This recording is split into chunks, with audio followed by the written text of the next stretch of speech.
صاحب لڑائی ہونے جا رہی ہے ہیڈ آن کولیجن ہے، یہ کیا ہے؟ فوج اور پی ٹی آئی کے درمیان میں کیسی کیفیت ہے یہ؟ دیکھیں ندیم ملک صاحب، ان سب چیزیں جو آپ نے سٹیٹمنٹ سنائی عمران خان صاحب کی، پھر آئی ایس پی آر کا سٹیٹمنٹ آیا، اس میں سب سے امپورٹنٹ چیز ہے ٹائمنگز. یہ ٹائمنگز کیوں چوز کی گئی؟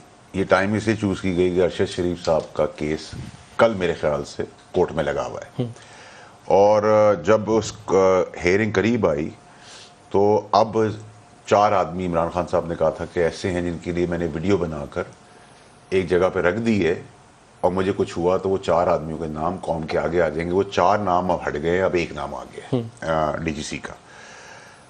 اب اس میں جو سب سے امپورٹنٹ چیز ہے کہ عمران خان صاحب کو بھی پتا ہے کہ ارشد شریف کی اسیسینیشن پلان میں کون آدمی ملوث تھا اور کیوں اس کو بچایا جا رہا ہے. وہ کون تھا اور اس کو کون بچا رہا ہے؟ ٹھیک ہے، اور مزیدار بات یہ ایک ویژن، آپ اس کی وضاحت کریں گے؟ نہیں، میں ادھر ہی روکوں گا. مطلب آپ اتنا انفارمڈ لگتے ہیں کہ آپ کو تو صبح عدالت کو طلب کرنا چاہیے. نہیں دیکھیں جی، میں تو رسپانسبلٹی کئی مہینوں سے دکھا رہا ہوں.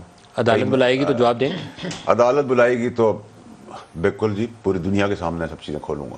ٹھیک ہے، نمبر 1. نمبر 2 یہ کہ ایک اتفاق آپ اگر سمجھیں تو نون لیگ اور پی ڈی ایم لیتی ہے فیض صاحب کا نام، اور پی ٹی آئی لیتی ہے باجوہ صاحب کا نام.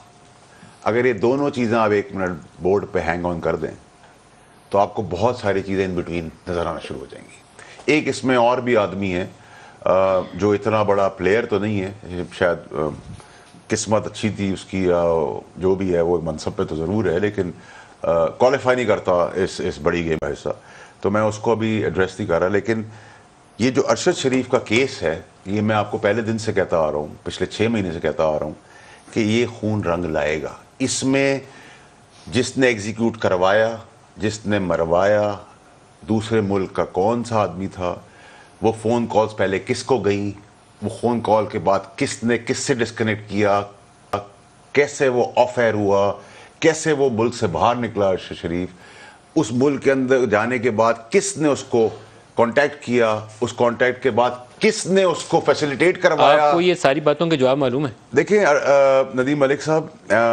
ایسا تو نہیں ہے نا کہ بلا وجہ جو ہے، اب یہاں تو پاکستان میں لوگ تکیہ کرتے ہیں انسان کے اوپر، زندگی موت تو اللہ کے ہاتھ میں. ہم نے جب اترے ہیں تو آخر تک اس کو منطقی پہنچائیں گے. صاحب سے بھی صاحب، ایک جو اہم مسئلہ ہے وہ ان بیانات سے شاید دوسرے لوگ تو، یا میں بھی ایک ٹاک شو کر کے چلے جاؤں گا، لیکن ایک ادارے کے ساتھ ٹکراؤ نظر آ رہا ہے پی ٹی آئی کا. دیکھیے ندیم ملک صاحب، فواد چودھری میرا بہت ہی قریبی دوست ہے، لیکن اس کی سٹیٹمنٹس نہ بڑی وزدار ہوتی ہیں. وہ کہہ رہا ہے کہ عمران خان صاحب سے بھی غلط بیانات دلوائے جا رہے ہیں، جو میرا موقف 6 مہینے پہلے تھا. وہ کون دلوا رہا ہے سر؟ دیکھیں میں یہ تو کہہ رہا ہوں، اس باجوہ صاحب کی رجیم کے دوران بھی کچھ لوگ بینیفیشری تھے، پولیٹیکلی بھی اور ادروائز بھی، اسٹیبلشمنٹ کے اندر بھی. وہ بینیفیشریز آج بھی دونوں طرف ہیں. ٹھیک ہے جی، اور سب کے اپنے مقاصد ہیں. کچھ مقاصد کسی کے فیل ہو گئے ہیں، کچھ کے رہ گئے ہیں. ٹھیک ہے جی. اب پرابلم یہ آ رہی ہے کہ جو آپ فواد چودھری کی بات کو اگر آپ سمجھیں تو عمران خان صاحب سے یہ سٹیٹمنٹ، اور میں بھی اس کا بلیور ہوں کہ عمران خان صاحب سے پھر میں وہی کہوں گا، پھر آپ لوگ کہیں گے میں ان کی سائڈ لیتا ہوں، کہ وہ سادے آدمی عمران خان صاحب جو ارشد شریف کا جس نے کروایا ہے ارشد شریف کا کیس، وہی عمران خان صاحب کی فائرنگ میں بھی ملے گا آپ کو.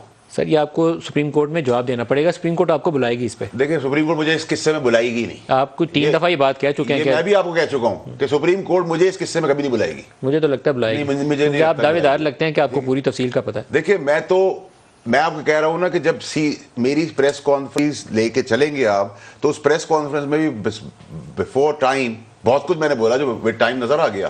تو میں تو بہت وہ آپ ان 2 لڑکوں کو بھی جانتے ہیں جو وہاں تھے، جی کینیا میں تھے، آپ ان دونوں کو جانتے ہیں. جی ان کا فون کدھر گیا، کس نے باجوہ صاحب کو انفارم کیا، کہانی وہاں سے شروع ہوگی. اور دبئی میں کون سے آدمی نے اس سے آ کے ملاقات کی، وہ کس کا پوائنٹی تھا، پھر دبئی سے اس کو فیسیلیٹیٹ کروا کے وسیع صاحب کے تھرو سری لنکا پہنچایا گیا، اس میں کس کا کردار تھا. سر ابھی جو یہ ٹکراؤ ہے، بہت کچھ، جب اس کا خون ایسے نہیں جائے گا. جو آج آئی ایس پی آر کا بیان ہے، کیا یہ انڈیکیشن نہیں ہے کہ اس وقت ملٹری اسٹیبلشمنٹ اور پی ٹی آئی آمنے سامنے نظر آ رہے ہیں؟ دیکھیں عمران خان صاحب پھر نہیں سمجھ پا رہے یہ ٹکراؤ ہے کہ نہیں. یہ وہ ٹکراؤ کو دعوت دے رہے ہیں. یہ ٹکراؤ نہیں ہے ابھی.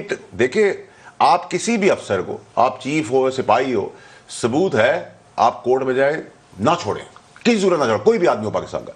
لیکن جو آپ سے کہلوا رہا ہے, جو آپ کو بتا رہا ہے, جو آپ کو ACR سے بتا رہا ہے, وہ وہی لوگ ہیں جس نے عمران خان پہ فائرنگ کرائی. ارشد شریف کے قتل میں بھی ملوث دیکھ لیں گے, طاقتور لوگ تھے, آج بھی شاید کچھ جگہوں پہ ہیں کنیکٹڈ.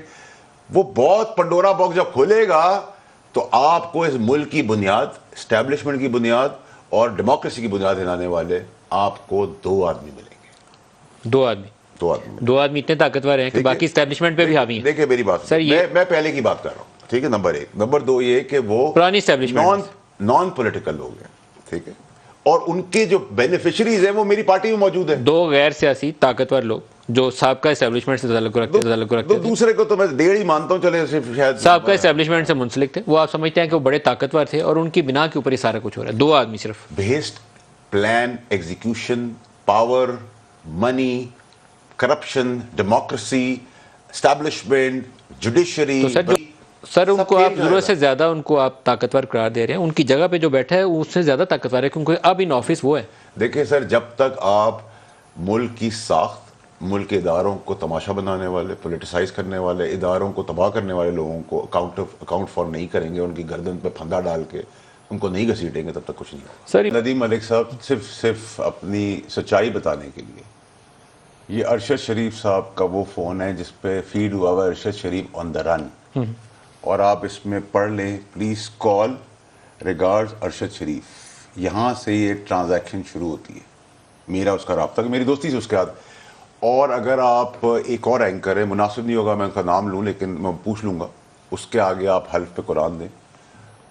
جس وقت دبئی سے اس کی ایگزیکیوشن ہو رہی تھی اس وقت بھی میں ارشد شریف کے ساتھ فون تھا. جب دبئی سے ارشد کینیا جا رہا ہے, نہیں, جس وقت ارشد شریف کے پاس ایک آدمی ملنے آیا, کسی کا اپوائنٹڈ, اور اس سے جو گفتگو ہوئی وہ ارشد شریف کی میری بات ہے, اور وہ اینکر بھی اس کا کولیگ ہے, اور اس کو وہ قرآن پہ ہاتھ رکھیں گے تو وہ بھی آپ کو بتائے گا. تو ہم تو صرف اداروں کی, سر قرآن پہ ہاتھ رکھ کے نا گواہی عدالت میں آپ کو دینی چاہیے. نہیں سنیں میری, میں تو اس کی بات کر رہا ہوں, میں تو دیکھیں میں اپنی بات کر رہا ہوں, انڈورسمنٹ اپنی بتا رہا ہوں کہ وہ بندہ بھی مکرے گا کبھی بھی نہیں. وہ آپ کو بتائے گا کہ مجھ سے بھی بات ہو رہی تھی اور اس وقت فیصل سے بھی بات ہو رہی تھی, اور کیا کیا بات فیصل کر رہا تھا اور کیا ہو رہا تھا. تو بہت کچھ. ارشد شریف کی والدہ حیات ہیں, ماں کی دعا میں دم اتنا ہوتا ہے, مجھے نہیں لگتا کہ وہ بندہ جو اس کے قتل میں ملوث ہے وہ بچے گا. وہ آئے گا سامنے. بڑا کچھ ہو رہا ہے دیکھیں, اس کے اس بندے کی جس کی ڈائریکٹ انوالومنٹ ہے, اس کے پیچھے جو سیاسی لوگ تھے, اس کے پیچھے کچھ اور لوگ تھے جو بہت اپنے آپ کو جھاڑ جھوڑ کے سمجھ رہے ہیں کہ وہ اس قصے سے نکل گئے ہیں ہوشیاری کر کے. کوئی نہیں نکلا. ابھی تو پارٹی شروع ہوگی, اور ارشد شریف کیونکہ ایک نیک نیت, ایماندار, دلیر آدمی تھا, اس کی والدہ کی دعائیں اپنی جگہ پہ 100% ہے, وہ شہید ہے, اور اس کا خون رائے گا نہیں جائے گا, اور وہ کام ہوگا اس ملک کے اندر جو 65 سال میں آج تک نہیں ہوا.